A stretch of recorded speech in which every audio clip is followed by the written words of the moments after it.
Hello and welcome to another edition of Press Pass on GNAT-TV. I'm Andrew McKeever, the news director at GNAT-TV's News Project, and it's a pleasure to have you with us today on Tuesday, August 31st. It's also a great pleasure today to be joined by Ellen Barry, who is the New England bureau chief for the New York Times. She was the paper's chief international correspondent from 2017 to 2019, and the South Asia bureau chief in New Delhi, India, from 2013 to 2017.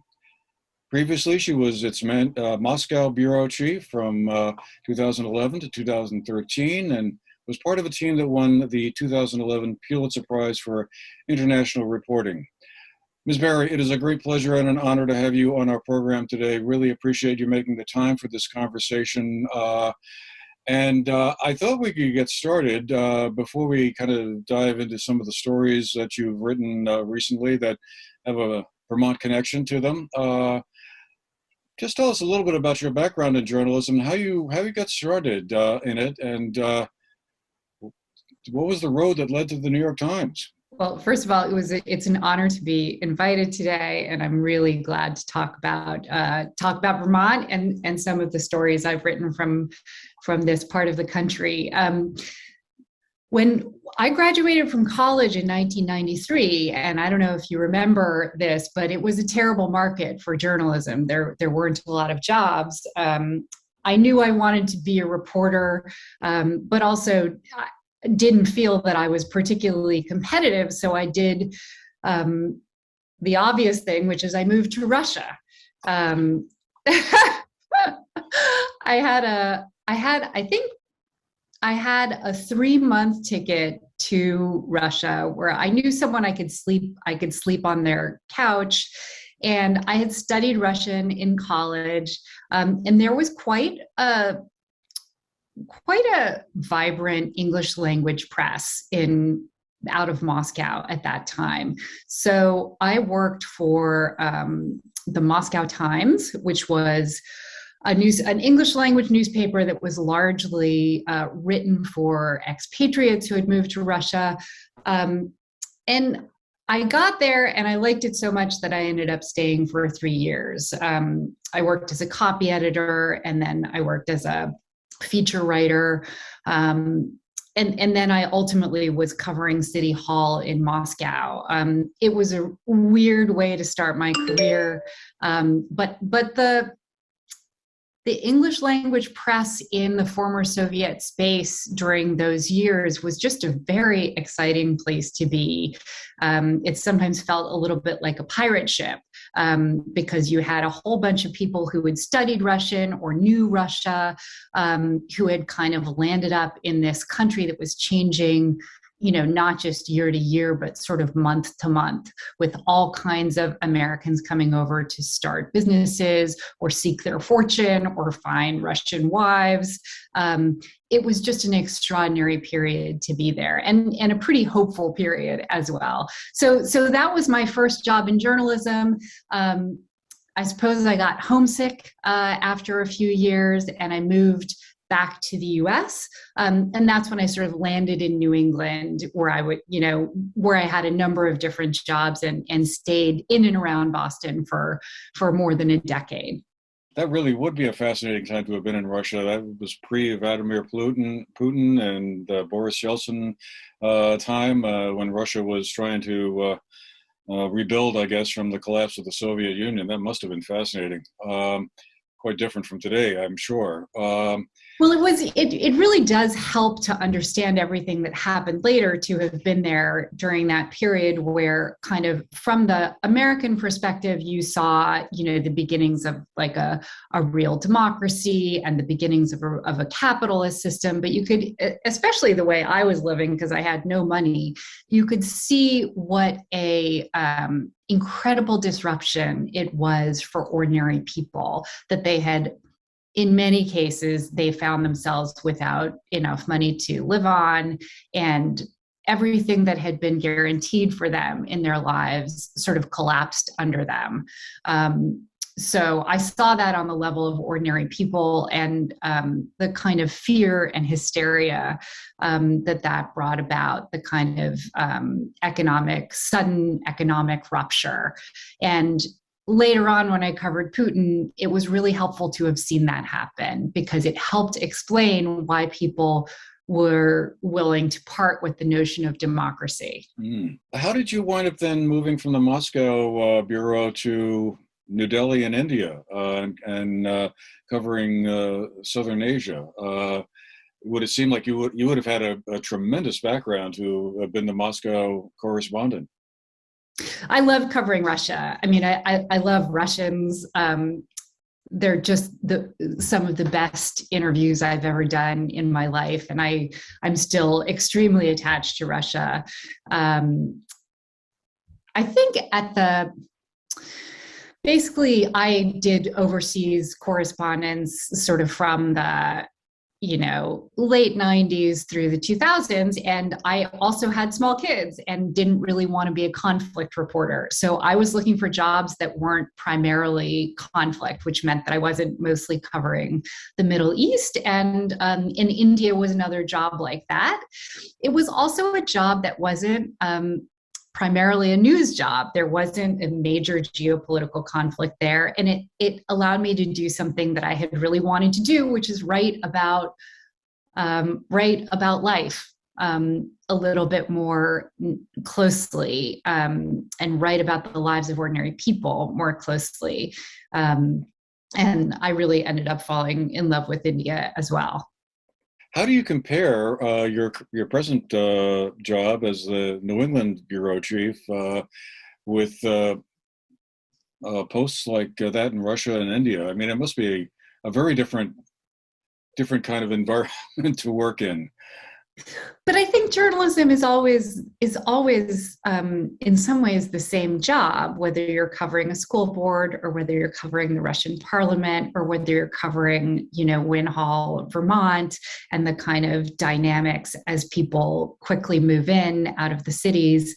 I mean, I think that's what is so valuable about the profession is that if you have sort of the skills to do one of those things, you have the skills to do all of them.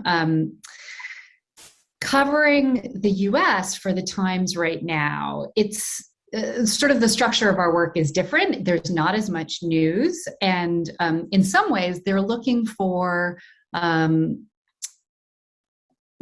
themes that are resonant nationally.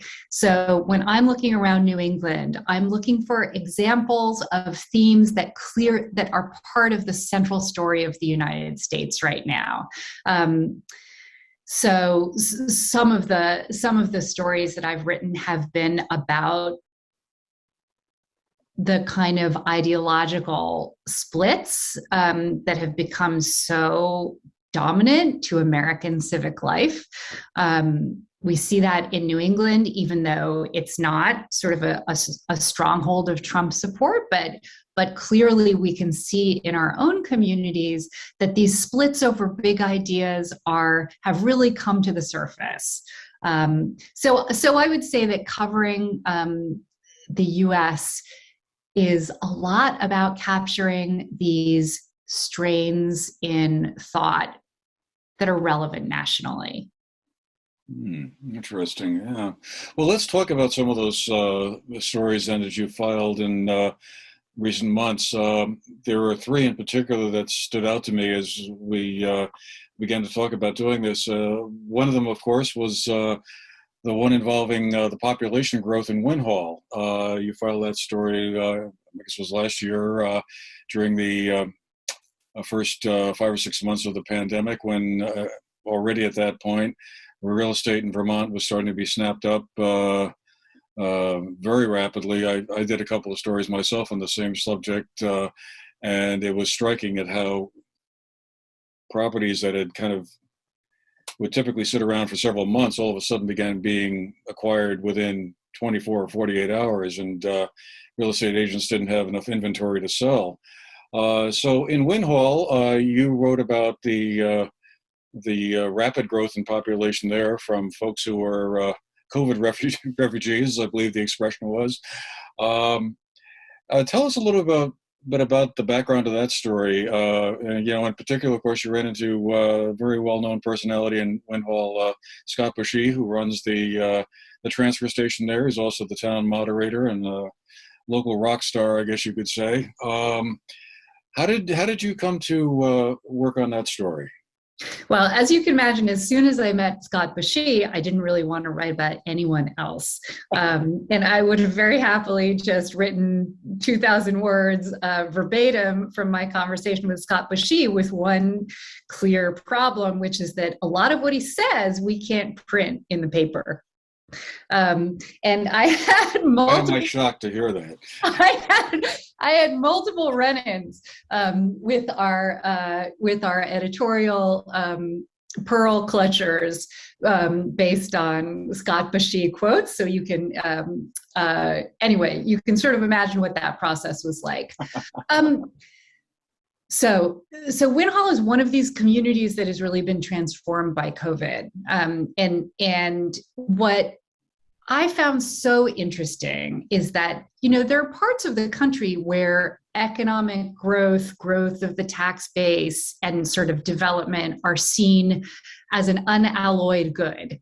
I lived in Atlanta for some period, and they were always bragging about the traffic and the construction and the development and, even the congestion. But New England is not like that. There are mixed feelings about growth. And I think that's something that makes New England very particular. And in Windhall, while there were some people who said, we got to make sure that these people who are coming here for COVID can stay, we got to lock them down and win them over. There were other people who were very ambivalent about the changes that it was going to bring to a community where, first of all, it is a very small community where people know each other, where a lot of government is personal, and where there are kind of shared understandings of how things are done. And they're really important because of bears.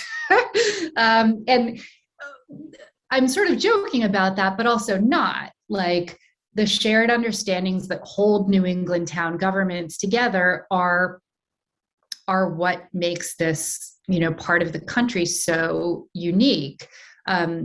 The dump is a perfect example. Like, it is really, it requires a high degree of social consensus to manage trash in these environments and manage it safely so that the whole community is safe. And I know in Windhall, like, when someone starts leaving their trash out, first of all, it causes a problem for the entire town, but it's handled personally because you all know each other. And so having a big influx of strangers who come from an urban environment where there isn't that kind of personal kind of connection, it just requires a big transition. And I'm sympathetic to that. It's funny because you have people talking about each other and it's almost like a culture clash. But it's also really interesting. And I think it's part of what people value about living in communities like that.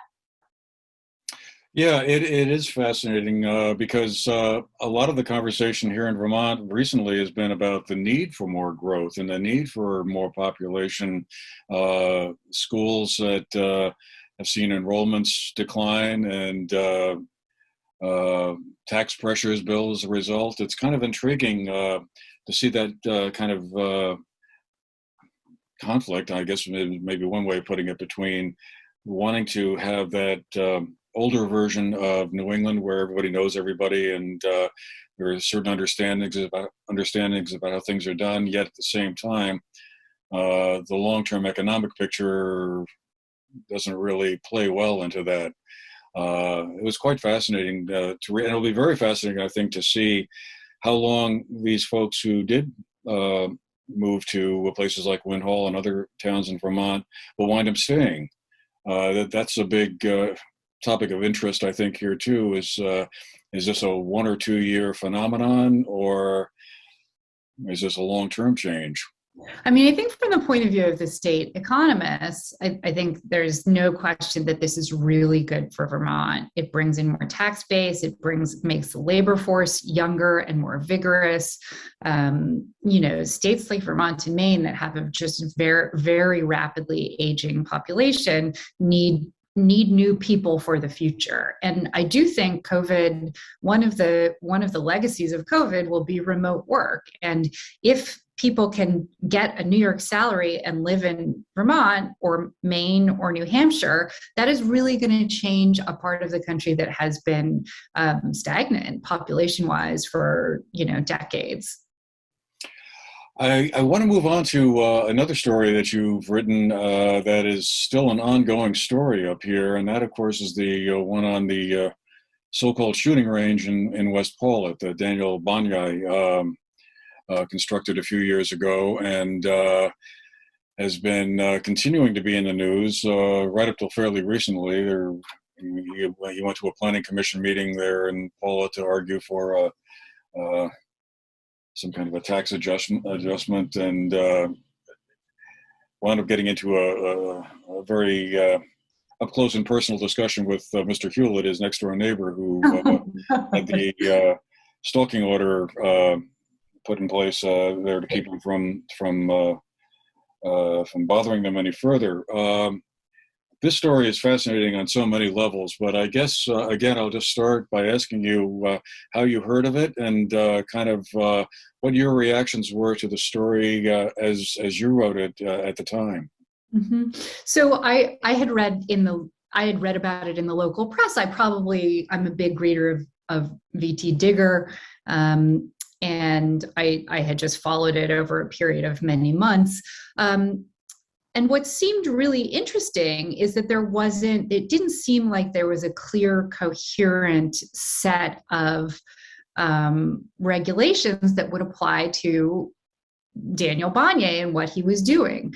Vermont, as we know, is a state with very few gun laws on the books, and it is quite a gun-friendly state. And in fact, all of the community that he lives in, it's largely a gun-owning community, including people who are lifelong NRA members. So this is not a kind of city folk, country folk type conflict. It's different. The way that Daniel Banyai and his friends are using guns is just it's something a little bit new. It's tactical firing range type activity where you have multiple people using semi-automatic military style weapons for paramilitary group shooting activities. That is not what the gun culture in Vermont has been about.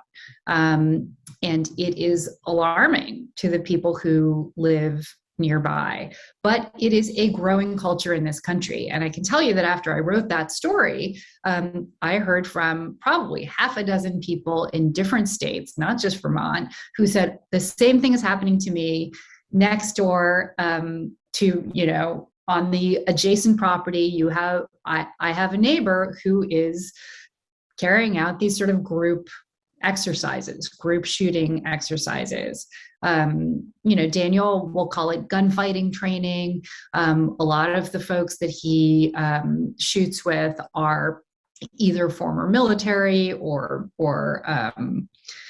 former law enforcement. So it is almost like the splitting of gun culture into two different gun cultures. And I think that's what is quite interesting, because I do think that the states are going to have to catch up to the fact that this is quite a different use of guns than what we are accustomed to culturally.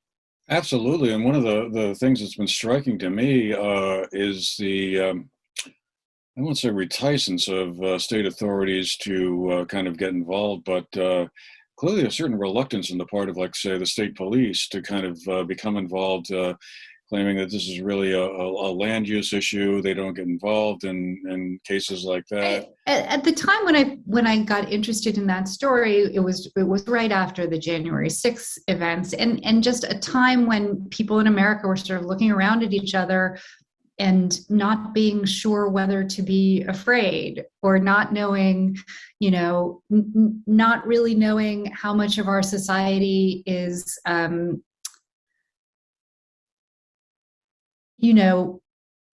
Northern New England is a place where gun rights and property rights are really sacred. They're really important, and they are sort of culturally, valued and understood. And I think, the events around January 6th made people sort of wonder whether they should be more afraid. That community was very afraid, in part because of threats being made over social media. It was really striking how disruptive that was. So there's one other story I just wanted to kind of give you an opportunity to comment on in the time we have left. That's the one about the farmer who didn't want to see the interstate go through his farm there. Goodbye to a Yankee Farmer, the Ghost of Exit 8, as it was titled. You wrote about this gentleman who basically set his house on fire rather than give his property up to allow the interstate to go through back in 1964. That story still has a current modern day resonance almost 50 years later. Mm-hmm. I can't tell you how many letters I got after that story ran, from people for whom it really touched some kind of really emotional chord. I'm always looking for the spirit of a place, or the legends of a place. And when I heard about Romaine Tenney, I wasn't really sure what the underlying facts were, but I could tell that this was one of those stories that got repeated because it had meaning. And I think, what it touched on is this real ambivalence about development and growth, economic ambivalence about economic development, and sort of what are the costs of what do we lose with economic development, and how do the highways transformed Vermont completely.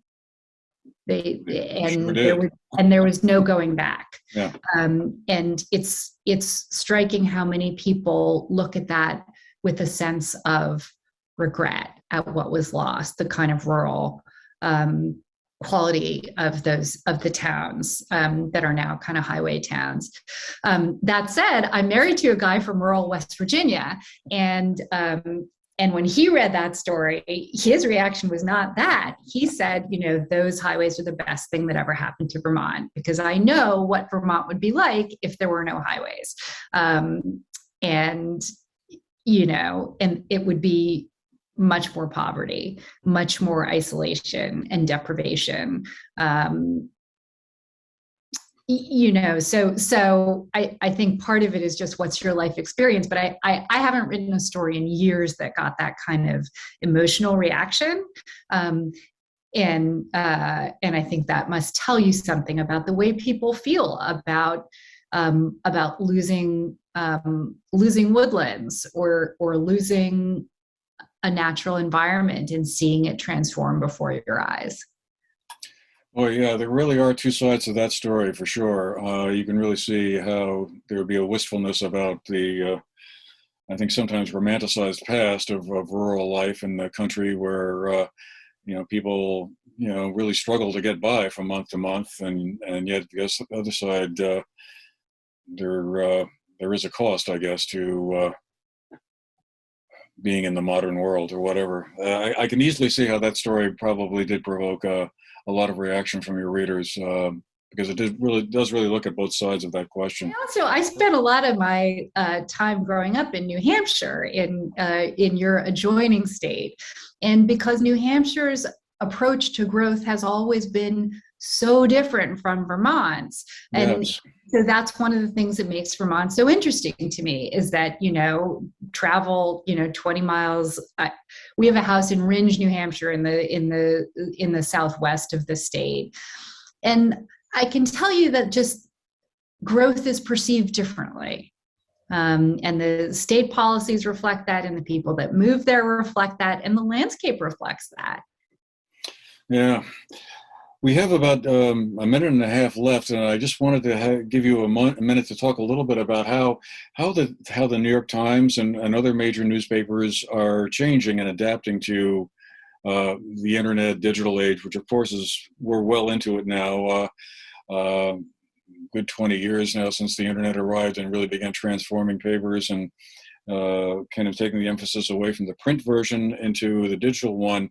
And I guess I just wondered, what are the things that stand out to you most as you think back over that period and how news reporting and news gathering has changed since when you started back in Russia in 1994 or whenever? I mean, I think you will find that, throughout the industry, there's less of telling you what happened yesterday. I mean, we just do less. We do less straightforward stenographic news reporting. And the reason is because most people follow the news during the day on their phones, and they're not looking to the newspaper necessarily to tell them what happened. So we are doing a lot more analysis, documentary, investigation, deeper looks at subjects rather than just telling you what happened. I think it's been a wonderful period to be a newspaper reporter because the digital platform allows us to do things I never would have dreamed of when I started 30 years ago as a journalist. We can do storytelling, we can do data that kind of tells you more economically and more clearly than any text could tell you. And we do almost what I would consider to be documentary work. It's really just a period of great flowering for sort of what we can do in a newspaper.